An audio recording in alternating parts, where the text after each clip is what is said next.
Greetings everyone, welcome back to Sure Learning. What makes you really excited about a project or a job? It is the vision of the positive outcome or achievement at the end. Psychology studies have proven that people are more excited to take action by vision of positive outcome. This is valid in our classroom too. Be it an individual or team project or following of rules, students will take part, perform and adhere to set rules when they are aware of positive outcome of their actions. Let us see how to make interventions in a positive and constructive way to improve knowledge, behavior and action in our classrooms. There are 6 rules to use positive framing of interventions to correct and guide students. Rule number 1. Live in now. Generally, it is observed that teachers are harping on students about what they have done wrong, what they can't do properly, what mistake they have done in front of the class. Instead of that, what should happen next? What should students do now? What should be your next step to the path of success should be told.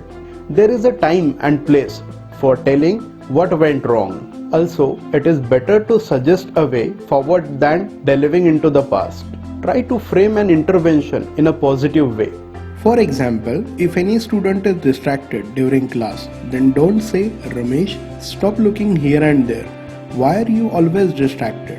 Instead of that, you can say, Ramesh, I need your eyes on me. Or, Ramesh, eyes on your task please. Rule number 2. Assume the best. Whenever you observe that students are not behaving properly or they are something doing wrong, then never jump to a conclusion immediately.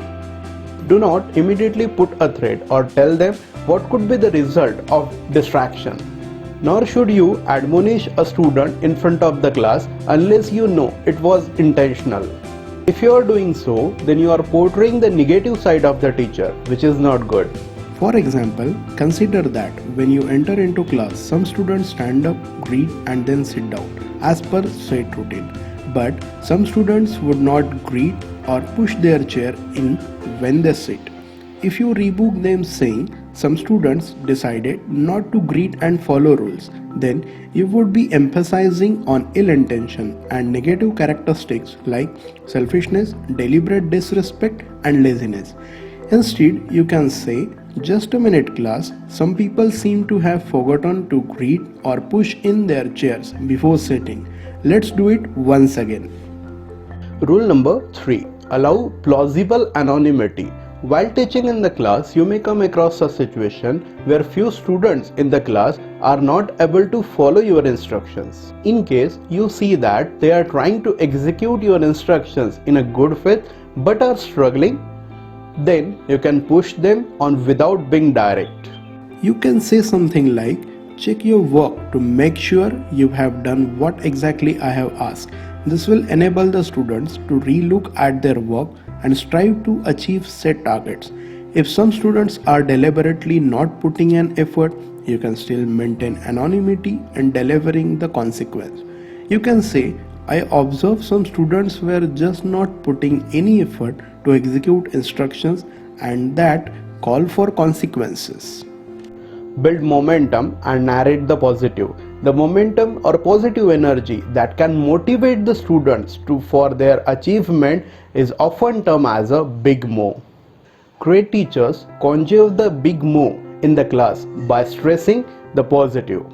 They draw attention to the action that are good and that are getting better one. Even imperfections, if narrated or accepted, become normal, and it will engage the students to tide over the same. For example, for a writing assignment, if you observe some students not putting an effort and you say, I don't see everyone on the task, or do I have to wait for you, Rachit and Raghav? You would look like imploring. To keep the big mo going and engage all students, build in speed, you could say, I can see the pen moving, Rachit and Raghav thinking caps on, moving ahead. Even then, if you want to address a student or give a consequence, you can do it privately. Rule number 5. Challenge. Generally, kids love it when anyone challenges them. They like to prove that they can accomplish a big task, they compete and they win. So, in this strategy, we have to pose a challenge to them. Encourage them to prove what they can do by building in competition. It can be individual or group of students. In case of groups, the level can vary. They can compete against other groups within the class, against other groups outside the class, against an impersonal foe, against an abstract standard. An example in a classroom can be when you say, "Okay, you all have done a great job this week.